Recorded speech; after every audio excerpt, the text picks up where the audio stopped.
Estamos con dos grandes invitados a quienes les agradezco especialmente su presencia el día de hoy. Fernando Sillonis, exgobernador de Ica. ¿Qué te has venido desde Ica, Fernando, de verdad? Acabo de llegar de Ica, sí, efectivamente. Y Jaime Daltaus, periodista, antropólogo, amigo también de la casa. Gracias por estar con nosotros. Y bueno, tenemos una agenda interesante ligada al tema laboral en el que los dos tienen una mirada sumamente importante y valiosa, y también una agenda política que nos persigue.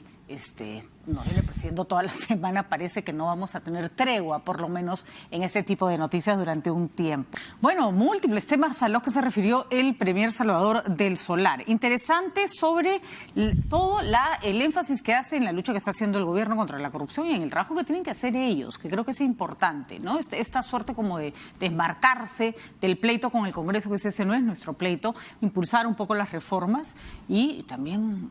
O sea, se le ve con un liderazgo, me parece, por lo menos hablando firme, saliéndose del menudeo, de la discusión menuda, de la discusión estéril en la que nos enfrascamos normalmente. ¿Tu opinión, Jaime?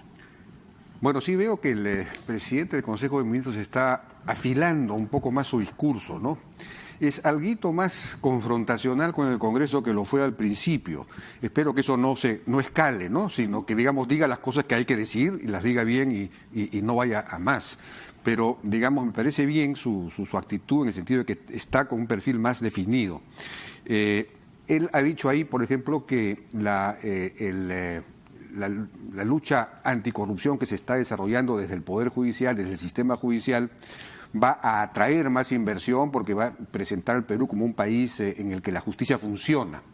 Pero para que esto sea así, en primer lugar creo que hay que limitar los excesos y los abusos que eventualmente comete este proceso, que es un proceso casi revolucionario, y como toda revolución comete excesos. Pero no hay antecedentes, pues, ¿no? Claro, sí, claro, pero digamos, por avanzar se cometen excesos en todo lo que es prisión preventiva y todo lo demás, y casos que no deberían verse como se están viendo, como todo lo que tiene que ver con donaciones, que no es lo mismo que sobornos, ¿no? Pero al mismo tiempo... la reforma, digamos, esto tiene que consolidarse en una reforma del sistema judicial de verdad. Es decir, no basta con esta persecución indispensable de los corruptos. Esto tiene que cristalizarse finalmente en una verdadera reforma del sistema judicial. Se han aprobado ya varias leyes en el Congreso y reformas constitucionales al respecto, pero, por ejemplo, en la ley de la autoridad de control que se ha aprobado, a mi juicio tiene digamos, es mucho mejor que lo que hay ahora, que la OCMA, porque el jefe de esta nueva autoridad va a ser nombrado por la Junta Nacional de Justicia, va a tener autonomía política, pero esa autoridad no va a tener autonomía económica porque depende del Poder Judicial, y el Poder Judicial puede no darle plata, y no se ha previsto nada para eso, y no le han retirado lo que estaba en el proyecto original, un equipo policial adscrito de investigación, ¿no? Porque casi todas las cortes judiciales están penetradas por el crimen organizado. ¿Y por qué no le han puesto ese? Entonces, han debilitado esa autoridad del control, no sé por qué. Y también en lo que se refiere al Consejo para la Reforma del Sistema Judicial, que también se ha aprobado, en el proyecto original, quien presidía ese consejo era el presidente de la República. Ahora es rotativo entre el presidente del Poder Judicial, el presidente fiscal de la Nación. Le quita dientes. Pero eso le quita fuerza, porque en realidad es bien difícil que estas entidades se autorreformen, ¿no? Tiene que haber un liderazgo que venga de afuera, en este caso del Poder Ejecutivo, a mi juicio. Muy bien, el órgano autónomo del Consejo Nacional que va a acompañar, digamos, lo que vendría a reemplazar la OCMA, que va a acompañar a lo que era el Consejo Nacional de Justicia... el Consejo Nacional de la Magistratura de antaño, efectivamente necesita tener independencia, y no deja de resultar absolutamente desconcertante cuando tenemos un Vizcarra diciendo el día de ayer, con toda la buena intención del caso, o sea, no vamos a criticarlo por eso, que están haciendo todos los esfuerzos para dotar de presupuesto al equipo anticorrupción Lavajato. Entonces uno dice, ¿qué tanto esfuerzo tenemos que hacer? O sea, de verdad, el Perú no tiene plata para algo tan elemental como perseguir los casos de corrupción más grandes, y los señores Vela y Pérez, coincido con Jaime, que pueden estar incurriendo en excesos y que tienen que ser también, creo que ejercer control desde los otros poderes del Estado sin interferir. No tienen que trabajar 20 horas al día, ni tener una carga laboral que no los deja ni pensar. hay una suerte de contradicción entre lo que se quiere hacer y cómo lo hacemos, ¿no? Efectivamente, no hay ninguna justificación para un país como nosotros que el Poder Judicial y el Ministerio Público esté escaso de recursos, ¿no? Siendo tan importante la lucha contra la corrupción. Yo quería, de alguna manera, no dejar pasar la oportunidad de comentar que el propio Ministerio Público, yo creo que es en parte culpable de su atiborramiento, si es que cabe el término, de denuncias. Nosotros, como ex gobernador, yo tengo 47 denuncias, 47, ¿no? Me dicen que ya tengo más de 30 archivadas. Y cada archivamiento es un bodoque enorme, ¿no? De folios y de textos y seguramente energía.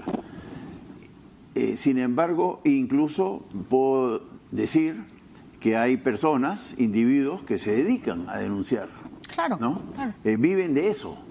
Yo tengo el caso de un ex policía, Flores Camargo, de apellida, que en un año presentó 8 denuncias, por ejemplo, ¿no? No contra mí, pero sí contra la directora de Transportes. Entonces, es gente que vive denunciando y cuando nosotros vamos a la Fiscalía, dicen, así es, pues, ¿no? Son gajes del oficio y es una citación pesada, ¿no? Pero gastan mucha energía en atender denuncias maliciosas, evidentemente maliciosas. Y entonces ahí es donde yo no entiendo a la Fiscalía, al fiscal Vela y Castro, ¿no? Están atiborrados de trabajo, sin embargo permiten que personas denuncien por las puras, ¿no? Maliciosamente. Y yo estimo que más de la mitad de las denuncias que procesa el Ministerio Público son maliciosas. Y no pasa nada con el archivamiento, se archiva, se gasta mucho recurso y se archiva y no pasa nada. En mi opinión, debería haber una sanción o por lo menos un cobro, diría yo, aquellos que denuncian maliciosamente. Tengo entendido que en otros países existe, que si tú haces una denuncia que finalmente no tiene ni pies ni cabeza y obligas al sistema a ponerse en marcha, porque claro, tú como Estado le tienes que asegurar a toda persona que tiene una denuncia que hacer que se la vas a por lo menos a recibir. Pero si es que te obligan a poner en marcha todo el sistema por una tontera, lo menos que podrían decir es, señor, esto, ¿no? Pase usted por caja y páguenos los 180 soles que nos ha hecho trabajar durante 3 días por las puras, ¿no? Claro, debería haber una multa, ¿no? Sí, claro, un costo. Un costo. ¿No? La justicia no tiene que costar, pero sí tiene que costar el abuso. Hay un caso, Fernando, que me has hecho acordar. ¿Se acuerdan Orellana? La cantidad de juicios que abrió. El día que cayó Orellana, todos los juicios se archivaron. Todos, el mismo día. Quedaba clarísimo que se estaba utilizando recursos del Estado en beneficio de una persona que quería empapelar a los demás. Ahora, con respecto a las reformas que están pendientes en el Congreso, Jaime, ¿tú crees que esta actitud más confrontacional de pronto Del Solar las impulse? Hay un interés del Congreso por estar a la altura de las circunstancias. Yo sí noto, a diferencia de lo que muchos piensan, un grupo de congresistas que sí están interesados de no salir con la peor fama del Congreso. Otros a los que todo les importa un pepino, pero les hubiera importado un pepino en cualquier circunstancia igual, ¿no? Sí, hay de todo, ¿no? Pero hay efectivamente un grupo de congresistas que ahora está planteando reformas importantes y que increíblemente el Ejecutivo no toma, no recoge. Por ejemplo, Úrsula Letona está planteando la reforma del artículo 27 de la Constitución para que dejar claro de una vez por todas que la indemnización es la manera adecuada de compensar por el despido, ¿no? Que es algo que fue cuestionado por mal interpretado por el Tribunal Constitucional el año 2001. En lugar de la reposición, dices. Claro, en lugar de la reposición. Por no es cierto que no tengas que reponer, es decir... Reponer es una locura. Es una locura, pero eso es lo que está vigente según el Tribunal Constitucional, entonces restablece la estabilidad laboral absoluta en alguna medida, ¿no? Entonces, está planteando esa reforma. El Ejecutivo no la ha respaldado, no la toma, eso hay que impulsarlo. También, por ejemplo, Miki Torres está planteando una propuesta interesantísima para que la gente pueda aportar a su cuenta individual de pensiones, todos los peruanos, es decir, para que todos tengan pensión, 2 puntos del IGB que pagan cuando compran algo, que es una reforma interesantísima porque además llevaría a la formalización de la economía, porque todo el mundo pediría o facturas o... Ahí me va a pegar el grito en el cielo, ¿no? ¿Ah? Porque su nivel de recaudación va a ser No, más pero bajo, esto aumenta la recaudación. yo estoy de Esto acuerdo. aumenta la recaudación en 1 o 2 años, porque todo el mundo va a pedir facturas o boletas, en fin, ¿no? Entonces, claro, al principio puede haber un pequeño costo fiscal. Y entonces hay un cierto grupo, no muy grande quizás en el Congreso, que está planteando reformas y que no el Ejecutivo no está jugando en pared, el Ejecutivo no quiere saber nada del tema de la reforma laboral. Recientemente se acaba de salir un decreto supremo para que el objetivo número 5 de la política de competitividad, que es el relativo a la reforma laboral o al tema laboral, a buscar sea discutido y aprobado y definido en el Consejo Nacional de Trabajo, sí. Con lo cual significa que no se va a hacer nada, porque evidentemente la CGTP no va a estar de acuerdo, salvo que se produzca ahí, por milagro de Dios y quizás por liderazgo de alguien, un diálogo sincero y verdadero, y en donde el sector empresarial le puedan decir a los trabajadores: oiga, señor, queremos más trabajo, ustedes quieren ampliar sus bases sindicales. Si quieren ampliar sus bases sindicales, entonces hagamos las reformas para permitir que mucha más gente se formalice. Entonces es algo que es casi de sentido común, pero que hay un tabú frente a eso, ¿no? Es interesante porque además conversábamos con Juan Infante el otro día. Juan Infante tiene todo este conocimiento con respecto a la micro, pequeña y mediana empresa, trabaja con los de Gamarra, con los de los mercados, y me decía una cosa que me pareció bastante lógica. Tuvimos una agenda a comienzos del 2000, probablemente la primera década de este siglo, muy fuerte, enfocada, o por lo menos relevante con respecto al llamado emprendedor. A mí el nombre no me gusta mucho porque siempre hablamos de sobrevivientes más bien, ¿no? Pero había una mirada hacia ese peruano que se había hecho solo, que no encuentra espacio en la oferta laboral formal, y que después, con el crecimiento exponencial, producto, sí, de la gran minería, de la gran empresa, es un discurso que se ha abandonado y que ha salido de la agenda del Estado. Y hay toda una masa laboral que, por ejemplo, no tiene incentivos para salir de la microempresa y que empezar a crecer. Se quedan en la microempresa porque las obligaciones que en el siguiente escalón no les salen a cuenta. Entonces, cero competitividad, pero no deja de ser una de las fuentes de empleo más importantes de nuestro país. Sí. En Ica, por ejemplo, me imagino que al lado de la agroindustria debe haber mucho movimiento de personas que ponen su negocito, ¿no? Para colarse de esa ebullición laboral, ¿no? Sí, la estabilidad laboral absoluta va en contra del trabajador, eso está demostrado. Por supuesto, el mensaje es delicado porque pareciera, ¿no?, lo contrario, pero la ley que más ha formalizado el empleo en el Perú es el régimen laboral agrario, que es flexible. Pero hay que reconocer que porque responde perfectamente a las necesidades del sector. Pero, ¿no? O sea, obviamente... Patricia, no solo la agricultura es estacional, el comercio es estacional. Navidad, Día de la Madre, fiestas patrias. El turismo es estacional, fiestas patrias, Semana Santa, etcétera. Muchas actividades industriales, la textil es estacional. Toda empresa tiene derecho a contratar por épocas de mayor... La pesca es estacional. No, toda empresa tiene derecho a contratar en épocas de mayor demanda. Obvio. Más gente, Claro. pero casi siempre se mantienen con un staff mínimo de personas fijas. Por eso, ¿no? pero el truco, digamos, el éxito del régimen agrario es su flexibilidad. La agricultura tiene personal estable, mínimo, pero emplea mucho formalmente, pero flexible, con la flexibilidad. ¿Qué pasó con la ley que finalmente estaba ya en el Congreso y entrevistamos a la ministra de Agricultura y el Ministerio de Agricultura tenía algunos peros? No, los peros son peros mínimos, que es incrementar la remuneración por vacaciones y El aporte al Seguro Social me parece una botadera de plata, ¿no? Porque los agricultores usan muy poco al Seguro Social, ¿no? Primero porque están en lugares rurales y la atención en el Seguro Social no es pues buena, ¿no? Pero eso no quiere decir que tienen que estar desprotegidos de un seguro de salud. No, tienen Seguro de Salud. Lo que están planteando es incrementar la aportación al Seguro Social, que realmente yo preferiría que sea voluntario, digamos, ¿no? El optar por el proveedor del servicio de salud. Pero en fin, eso no es el caso. La cosa es que entiendo que para prorrogar el régimen y la ley de promoción agraria, la concesión que se va a otorgar es un mayor aporte al Seguro Social. Para mí va a ser una botadera de plata. No lo sería si es que el Seguro Social Claro. garantizara el buen uso de esos recursos. Claro. Me parece que entre las discusiones que había, y también me parece una interesante idea, era que pasara de 10 a 20 años. O sea, que hasta dentro de 20 años no lo tengamos que volver a discutir. Debería ser indefinido, porque funciona porque ha bien. funcionado, Lo claro. que funciona bien debería ser permanente, ¿no?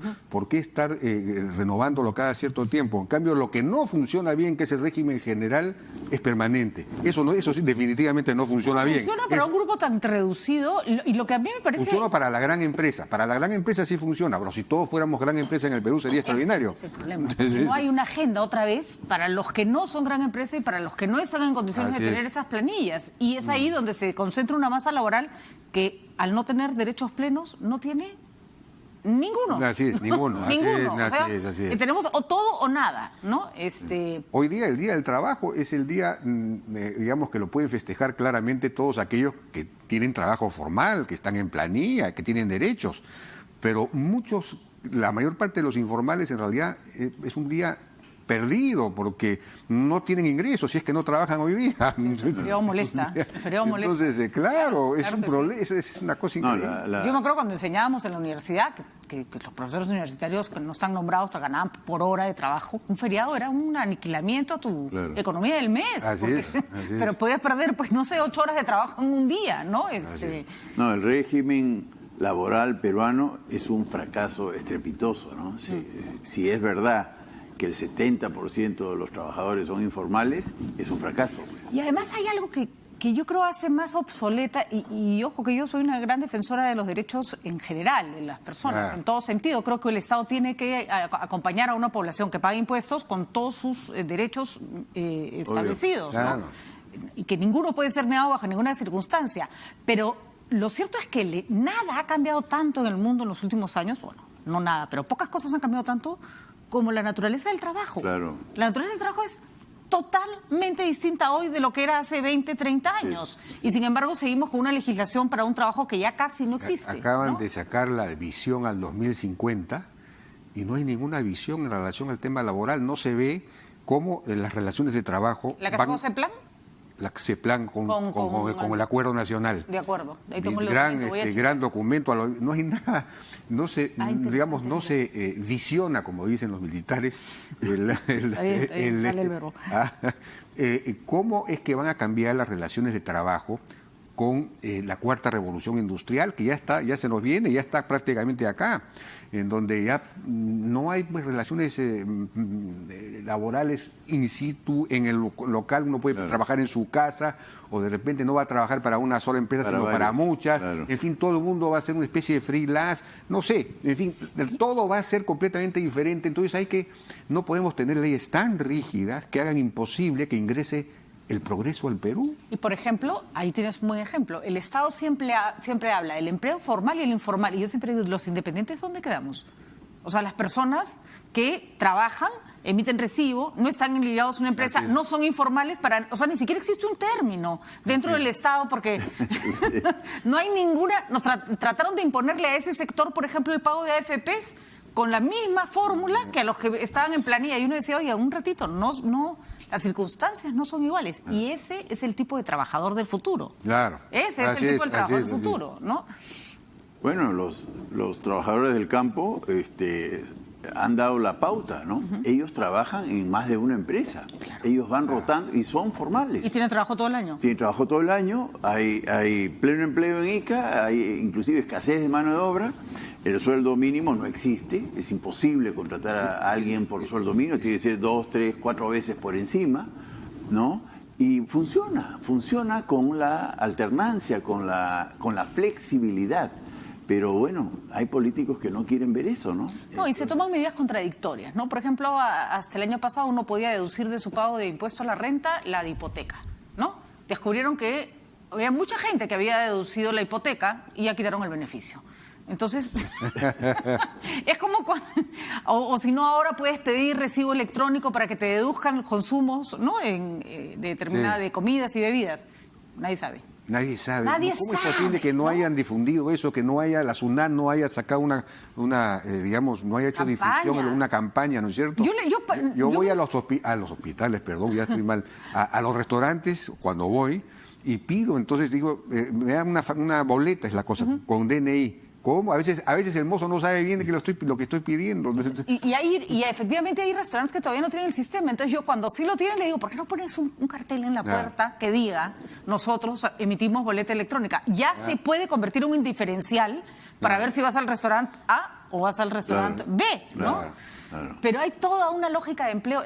Veía el otro día, que les cuente, disculpen que haga esta digregación, toda un documental sobre una mujer que trata sobre la sociedad de consumo en los Estados Unidos. Y claro, decía, en Estados Unidos la matriz ha cambiado de una sociedad productiva que hacía carros, lavadoras, a una sociedad de servicios, y entonces han pasado de ser una economía que funciona por el hombre que trabaja a por el hombre que consume. Ese cambio cambia todo en la sociedad, hasta los valores. Los Estados Unidos funcionan en virtud de que la gente va al mall, ¿no? Así es como rueda la economía, no está ni bien ni mal, así es, ¿no? Y todo tiene que funcionar en función de esa nueva manera de generar riqueza, ¿no? Sí, pues. Nosotros creo que no tenemos ni siquiera claro cuál es nuestra forma. Estamos atracados en ese aspecto, ¿no? Yo sí creo que tiene que haber flexibilidad laboral. Eso le hace bien al trabajador, sobre todo a la juventud. Y modernización, ¿no? En los esquemas de trabajo, ¿no? Obviamente. Por ejemplo, en Dinamarca, que es un país socialdemócrata por excelencia, es el paradigma de la socialdemocracia, tienen un régimen laboral muy flexible en el cual, digamos, un trabajador puede ser despedido sin explicación, sin razón ni nada, pero tiene un seguro de desempleo muy potente que viene con capacitación. Entonces, si un trabajador es cesado, inmediatamente ingresa a un curso de capacitación dado por el Estado o por empresas privadas contratadas por el Estado y se recicla en niveles superiores de conocimiento y entonces consigue rápidamente nuevo trabajo en otra empresa y un mejor trabajo. Entonces tienes un mercado laboral muy dinámico donde nadie está desempleado más allá de 3 o 4 meses nunca, y donde casi no hay desempleo porque todo el mundo está rotando y todo el mundo está mejorando su propia empleabilidad, como le dicen ahora. Entonces, ese es lo que necesitamos. Claro, y acá en cambio tenemos muchísima gente que invierte su tiempo, su dinero, sus energías en irse al Poder Judicial para ser repuesto a un puesto donde lo sacaron, ¿no? Y encima un Poder Judicial o un Congreso de la República que les abre las puertas y los vuelve a colocar ahí donde lo sacaron, ¿no? No, y hay deformaciones groseras, ¿no? Como el carácter hereditario del empleo en Sedapal, por ejemplo. Claro, hay gente que te dice, no, pero es solo en Sedapal. En ninguna parte, señores, ¿no? En ninguna parte, señores, ¿no? Y lo grave de todo esto es que desincentiva la inversión, ¿no? Esto no solo perjudica al trabajador, sino desincentiva la inversión. O sea, también, y todo el dinamismo que genera la inversión, ¿no? Que es todo lo que es contratación de bienes y servicios, entre otros el empleo, ¿no? Entonces, es muy grave. La rigidez laboral nos está haciendo mucho daño a los peruanos. Tú vas a las estadísticas, vas a ver que hay un montón, millones de micro y pequeñas empresas, y hay un cierto número de grandes empresas. Entonces, y al medio no hay medianas empresas. No hay, porque el incentivo para crecer no existe. El empleo está abajo y está arriba, pero al medio casi no hay empleo, porque las pequeñas empresas no pueden crecer porque los costos no salariales del trabajo son muy altos y también los costos tributarios, porque saltar de un régimen a otro ya te cobran pues mucho más impuestos, pero también pasar de un régimen laboral a otro es mucho más costoso. Entonces, todas las empresas mueren en el intento. Incluso, no logran convertirse en medianas. Eso es un crimen. Incluso no estamos reconociendo, Jaime, que hay hay empresas que deben quedarse como microempresas. Pongo un ejemplo. La señora que tiene 3 hijos en casa y que quiere tener un negocio que le permita estar en casa, atender a sus hijos, Claro. ¿no? Y que no quiere convertirse en una mediana, porque el día que tiene una mediana empresa ya no puede atender a su familia. Claro. Ya, esa mujer debería tener a su vez todas las posibilidades para que su pequeño negocio Claro. sea un negocio productivo, interesante, que no le quite más horas de las necesarias, que no, eso tampoco hay, ¿no? Sí, pues. Es curioso, vivimos pensando en una realidad en la que en la que Sí. no tenemos, ¿no? Pero bueno, qué importante estar comentando a este respecto, ¿no? Pero realmente, si ha habido una ley exitosa en el Perú, es la Ley de Promoción Agraria y el régimen laboral correspondiente. Eso, como dice Jaime, dado que ha funcionado, debería perpetuarse, y no solo perpetuarse en el sector, sino extenderse a toda la economía, Así porque es. funciona, le hace bien al trabajador, genera inversión y por ende empleo, y el empleo mejor remunerado. Es exactamente el objetivo que uno busca cuando promulga una ley, ¿no? Que se genere empleo, bienestar social, etcétera. Lo logra la ley laboral. Y es agraria. verdad que además, y acá yo quiero ser peleadora, hay mucha gente que no está de acuerdo con lo que se conversa en esta mesa, que cree que los derechos deben ser plenos.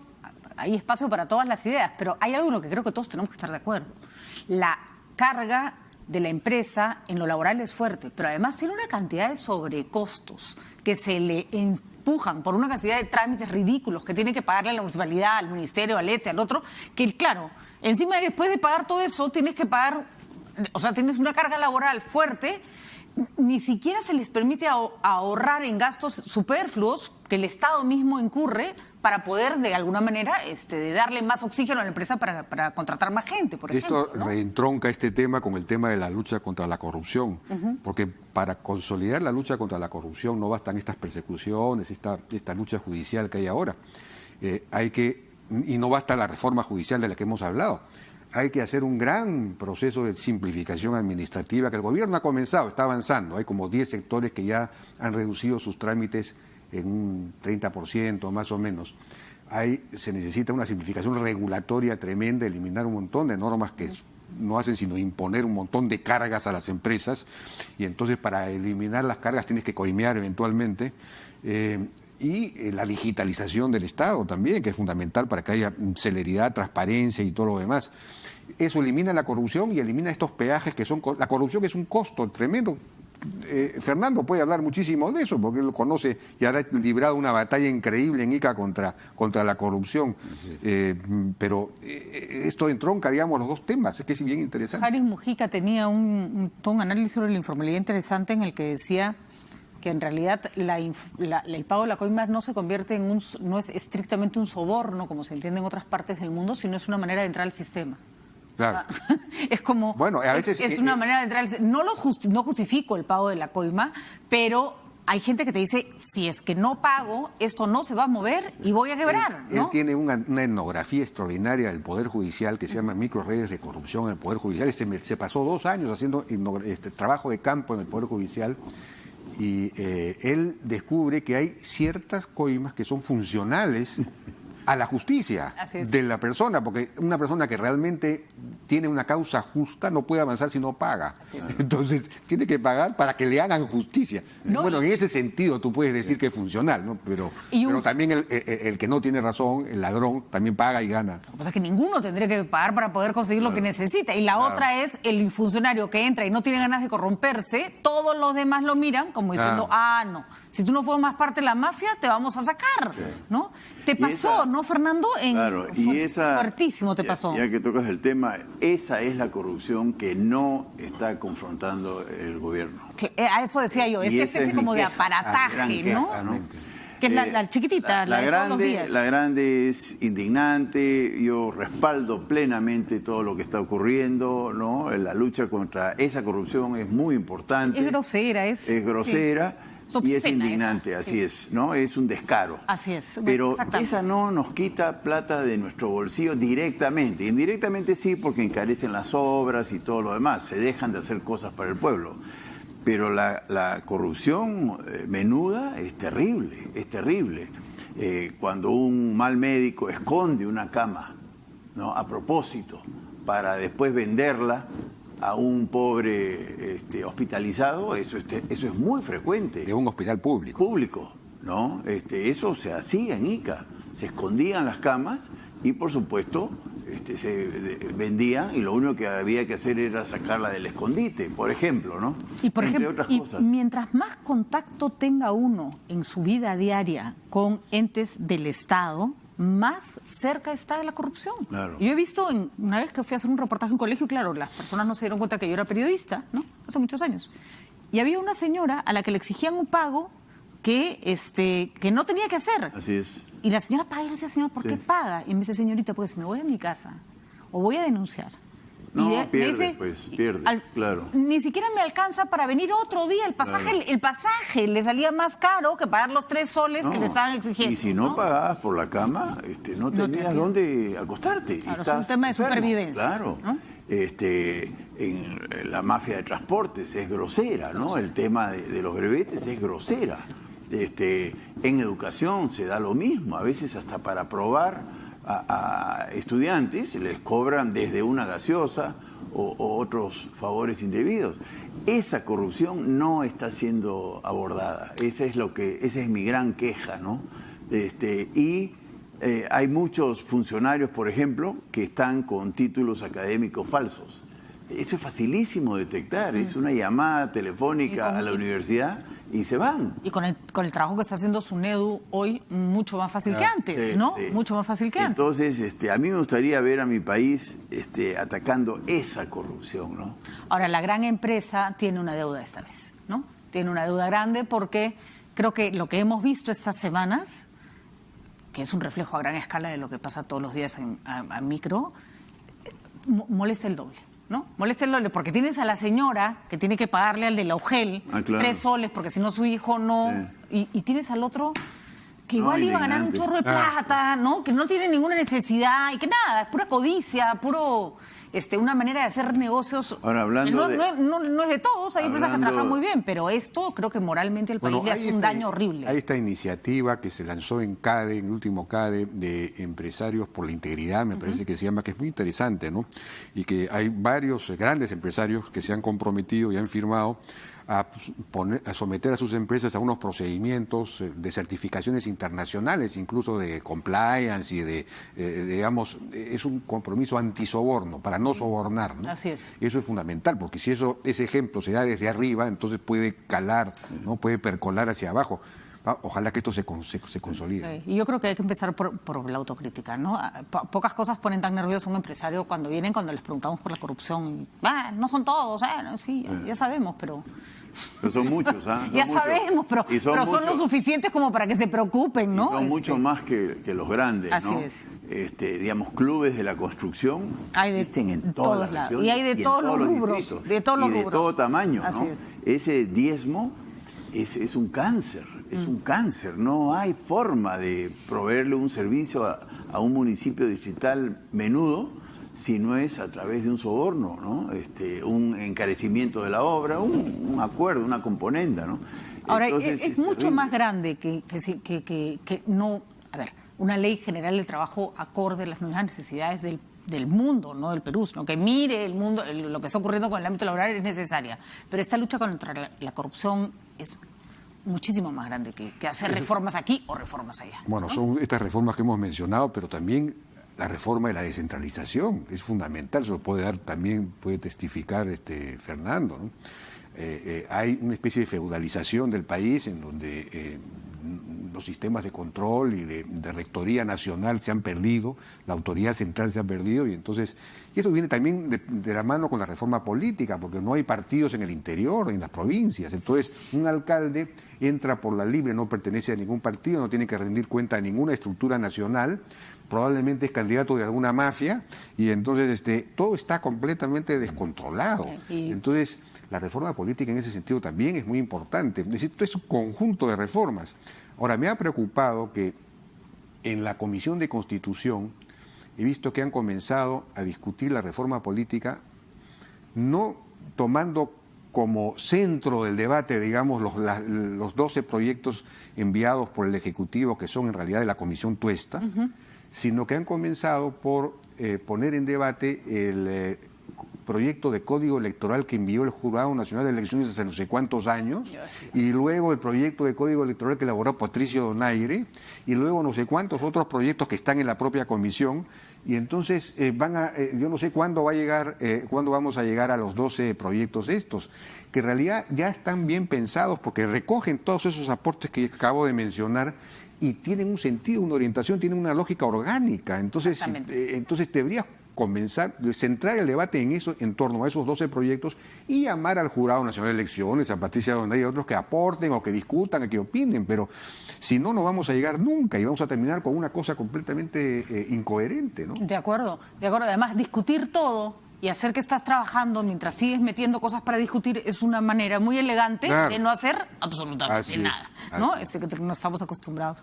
Bueno, señores, los tengo que dejar para que sigan disfrutando de su día del trabajo. Parece un cliché, pero hay muchísimo que hacer, como decía Vallejo, y la verdad que cada uno tiene que hacer su parte. Yo les agradezco muchísimo haber estado esta noche conmigo. Gracias. La verdad que ha sido sumamente interesante la discusión. Creo que efectivamente hay que pensar un poco más a veces de la cosa menuda del día a día. Hay que meterle cabeza y un día como este es un buen día para reflexionar.